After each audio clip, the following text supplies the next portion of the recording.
Fight మాస్టర్లుగా రాణించిన Ram Laxman పొలం పనులు చేయడం అలవాటన్న ఫైట్ మాస్టర్స్ 350 రూపాయలతో చెన్నైలో అడుగుపెట్టామని వెల్లడించారు. ఎదగడానికి ఎన్నో కష్టాలు పడ్డామని వివరించారు. టాలీవుడ్ ఫైట్ మాస్టర్స్గా రామ్ లక్ష్మణ్ మంచి పేరు ఉంది. రామ్ లక్ష్మణ్కి ముందు ఆ తర్వాత కూడా చాలా మంది ఫైట్ మాస్టర్లు వచ్చారు. కానీ రామ్ లక్ష్మణ్ మాత్రమే బలంగా నిలబడ్డారు. అందుకు కారణం వాళ్ళ టాలెంట్ మాత్రమే కాదు, వ్యక్తిత్వం కూడా. పుస్తకాల కంటే జీవితాన్ని ఎక్కువగా చదవడం వల్లనే వాళ్ళు ఈ పరిస్థితులను తట్టుకుని నిలబడ్డారని చెప్పవచ్చు. అలాంటి రామ్ లక్ష్మణ్ ఐ డ్రీమ్ వారికి ఇచ్చిన ఇంటర్వ్యూలో తమ గురించి అనేక విషయాలను పంచుకున్నారు. మేం పల్లెటూళ్ళలో పుట్టి పెరిగాం, పొలం పనులు చేసేవాళ్ళం, పంచె కాకుండా ప్యాంట్ వేసుకుంటే గొప్ప అనుకునే రోజులు అవి. జీవితంలో ఎదగాలనే ఉద్దేశంతో చెన్నైకి వెళ్ళాం. ఫైట్ మాస్టర్స్గా పనిచేయాలని నిర్ణయించుకున్నాం.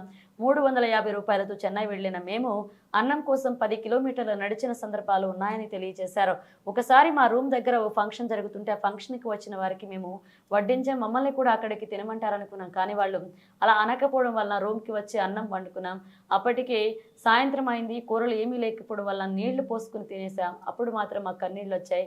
ఇంటి దగ్గర ఏదో ఒకటి వేసుకుని 4 పూట్ల అన్నం తినడం మాకు అలవాటు అన్నారు.